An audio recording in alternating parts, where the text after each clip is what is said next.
그들은 내 목숨을 위하여 자기들의 목까지도 내놓았나니 나뿐 아니라 이방인의 모든 교회도 그들에게 감사하느니라. 로마서 16장 4절 말씀. 아멘. 성도님들, 우리가 어제 이어서 브리스가와 아굴라 부부를 보는데요. 사도 바울은 오늘 본문 말씀에서 브리스가와 아굴라 부부에 대해서 이렇게 평가를 합니다. 그들은 내 목숨을 지키기 위하여 자기들의 목까지 내어놓았다 라고요. 성도님들, 예수님께서 친히 하신 말씀 중에 요한복음 15장 13절 말씀을 보면 사람이 친구를 위하여 자기 목숨을 버리면 이보다 더 큰 사랑이 없나니 라는 말씀이 있습니다. 어제 우리가 성경에서 브리스가와 아굴라 부부가 나온 것을 쭉 다 살펴보았지만 사실 사도 바울을 위해서 어떻게 목숨을 걸었다 이런 것에 대한 자세한 기록은 없습니다. 그러니까 브리스가와 아굴라 부부가 구체적으로 언제 어디서 바울을 위해서 자기들의 생명까지도 내놓았을지 그런 건 잘 모른다라는 겁니다. 그러나 성경에 나타난 이야기만으로도 이 부부는 주님을 위한 일이라면 목숨이 10개라도 내놓을 수 있는 그런 헌신적인 사람들임을 충분히 짐작할 수는 있죠. 그렇다면 성도님들, 이 부부가요, 사도 바울을 막 사랑했기 때문에 그렇게 할 수 있었다라고 생각하십니까? 제 생각은 아닙니다. 그렇지 않은 것 같습니다. 이들은 물론 사도 바울의 좋은 동역자였지만 무엇보다 복음에 충실한 사람들이었으므로 이들의 가슴 속에는 사람이 아닌 주님을 사랑하는 마음이 그만큼 컸다라는 것이죠. 즉 이들 부부가 바울을 위해 목숨을 내놓을 수 있었던 것, 그것은 바울을 사랑해서가 아니라 주님을 사랑해서 그렇게 한 것이다 라는 겁니다. 하지만 주님을 위해서라면 반대로 사도 바울을 위해서 자신의 목숨들마저 내어놓을 수 있었다라는 것이죠. 성도님들, 이 목숨을 내놓는다라는 것, 이게 어떤 뜻입니까? 그리스도인이 주님을 위해 목숨을 내어놓는다라는 것은 주님께 드릴 수 있는 최고의 충성을 의미하는 것입니다. 왜냐하면 주님을 위해서 할 수 있는 최고의 충성이 바로 순교, 즉 목숨을 내어놓는 일이기 때문입니다. 그리고 이런 분들에게는 약속된 것이 있습니다.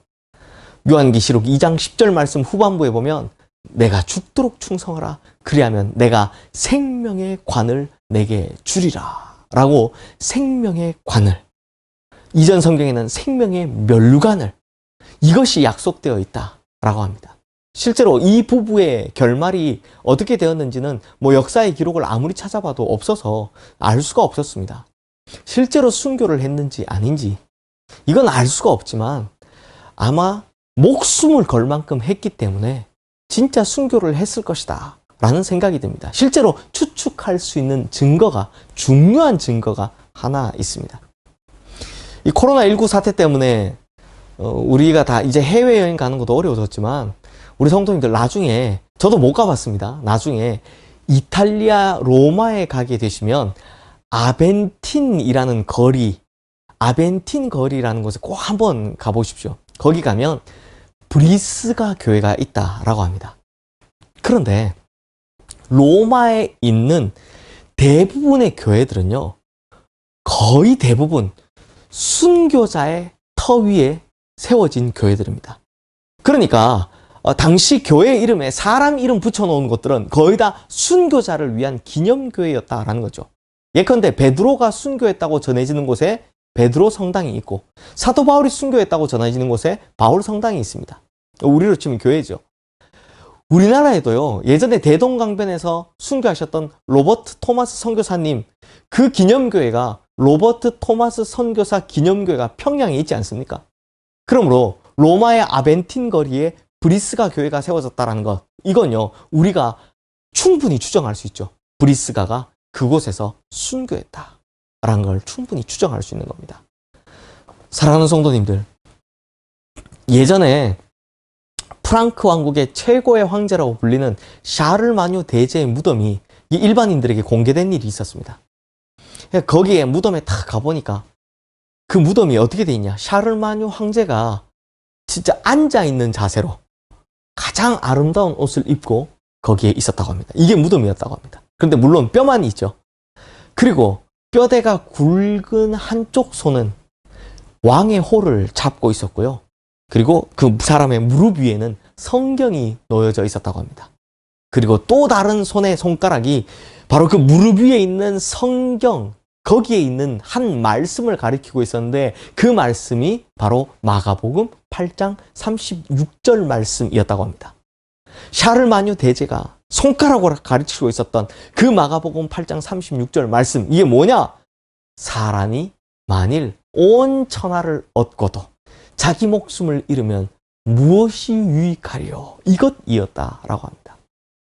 그러므로 성도님들, 참으로 아름다운 그리스도인들은 천하가 아니라 영생을 얻기 위해 살아가는 사람들입니다. 이 세상의 많은 것, 모든 것이 아니라 바로 예수 그리스도의 구원을 얻기 위해 살아가는 사람들인 것입니다. 그러다 보니 이 사실을 가슴 깊이 새겨놓은 사람들은 이 생에서 자신의 생명을 기쁜 마음으로 버리기까지 하죠. 정말 대단한 믿음의 사람들입니다. 하지만 이처럼 그리스도를 위해서 목숨을 버리는 충성스러운 결단의 그리스도인들이 없었더라면 교회의 역사, 복음의 역사는 옛날에 끝장났을 것입니다. 우리 대한민국의 복음의 역사도 이미 사라졌을 것입니다. 이 땅에 이렇게 풍성한 복음의 열매가 이렇게 생겨난 것, 이건 바로 이 땅에 뿌려진 순교자들의 피에 의해서 자라나는 것임을 우리가 겸손하게 깨달아야 하는 것입니다. 오늘날 우리의 세대도 이러한 브리스가와 아굴라 같은 충성스러운 그리스도인들과 아름다운 가정이 필요합니다. 물론 현실적으로 이 시대가 우리에게 반드시 막 생명을 요구하고 순교를 요구하고 있는 것은 아닙니다. 하지만 그러한 충성과 결단은 지금 이 시대에 우리에게 요구되고 있는 것입니다. 그러므로 우리 시흥의 모든 성도님들도 주님께서 베풀어 주신 그 크신 사랑을 생각할 때 그 사랑이 너무나도 놀랍고 감격스러워서 그리스도를 위해 바칠 목숨이 하나뿐인 것을 안타까우며 눈물 흘리는 그런 브리스가와 아굴라 같은 충성스럽고 아름다운 성도님들 되시기를 주님의 이름으로 축원합니다. 기도하겠습니다. 하나님 아버지, 브리스가와 아굴라의 이 충성된 모습, 주님, 우리에게 필요한 모습이 아닐까 합니다. 주님을 위해서, 복음을 위해서 이렇게 자신의 모든 것을 다 내어놓을 수 있을 만큼의 그런 충성된 모습으로 살아가는 우리 모두가 다 되게 하여 주시옵소서. 그리하여 정말 빛과 소금이 없어져 버린 이 시대에 충성된 빛과 소금의 그리스도인, 바로 우리 교회가 되게 하여 주시옵소서. 예수 그리스도 이름으로 기도드립니다. 아멘.